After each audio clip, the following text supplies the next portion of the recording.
Assalamualaikum warahmatullahi wabarakatuh. Alhamdulillahirabbil alamin. Wassalatu wassalamu ala asrafil anbiya'i wal mursalin wa ala alihi wa ashabihi rasulillahi ajmain, amma ba'du. Pertama-tama, marilah kita semua panjatkan puji beserta syukur atas kehadiran Allah Subhanahu wa Ta'ala yang telah melimpahkan rahmatnya kepada kita semua, sehingga saya dapat menyelesaikan tugas saya pada hari ini. Tak lupa pula, salawat beserta salam kita hadiahkan kepada pucuk pimpinan umat Islam sedunia, yakninya Nabi besar Muhammad SAW dan sahabat-sahabatnya yang mulia. Yang saya hormati Ibu Novita Yanti MPD selaku dosen pengampu tahsinul Quran.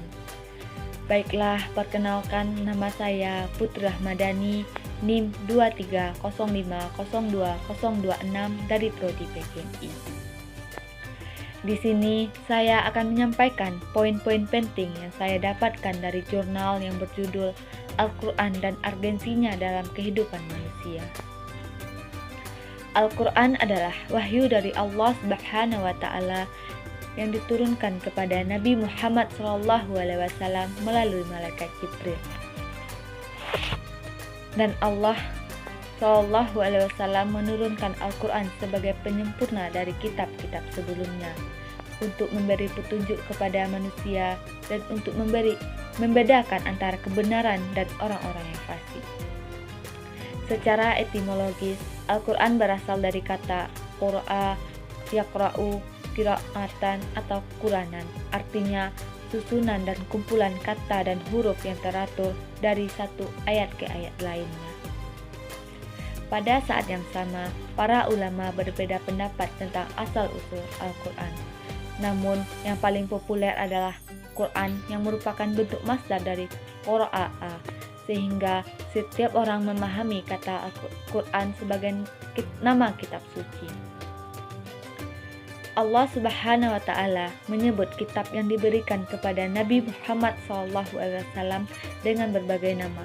Salah satunya adalah Al-Quran, yang sangat dikenal oleh umat Islam, yaitu yang pertama ada yang disebutkan dalam Quran Surat Al-Isra ayat 9. Yang kedua ada Alkitab yang berarti tulisan atau yang tertulis, menunjukkan bahwa wahyu ditulis sebagai kumpulan ucapan dan huruf-huruf, seperti firman Allah dalam surah Al-Anbiya ayat 10. Yang ketiga ada Al-Furqan yang berarti memisahkan.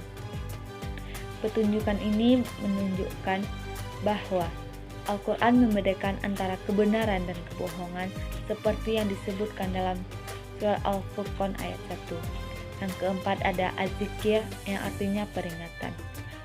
Penamaan ini dimaksud untuk menunjukkan bahwa Al-Quran memuat berbagai peringatan bagi manusia. Allah menurunkan Al-Quran adalah untuk membuat manusia bertakwa dan mengajarkan mereka menjalani kehidupan yang aman, baik di dunia maupun di akhirat. Karena manusia adalah hambanya, mereka seharusnya mencari petunjuk langsung darinya untuk sukses di dunia maupun di akhirat. Oleh karena itu dalam kitab Al-Quran ini tidak ada keraguan yang menjadi petunjuk bagi orang-orang yang bertakwa. Oleh karena itu, setiap individu harus tetap teguh dan berpedoman pada Al-Quran. Seluruh alam dan manusia diciptakan untuk Allah karena hanya Dia yang mengetahuinya, karena Dia satu-satunya yang memiliki pengetahuan tentang segala sesuatu. Allah menciptakan semua makhluk dan makhluk hidup.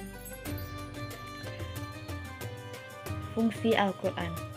Yang pertama yaitu Al-Quran adalah wahyu dari Allah yang berfungsi sebagai mukjizat bagi Nabi Muhammad SAW. Yang kedua, Al-Quran sebagai pedoman hidup bagi setiap muslim.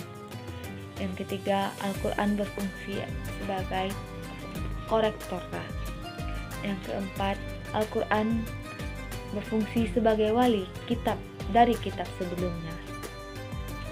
Yang kelima yaitu wali kitab sebelumnya, yaitu Al-Muhaimin.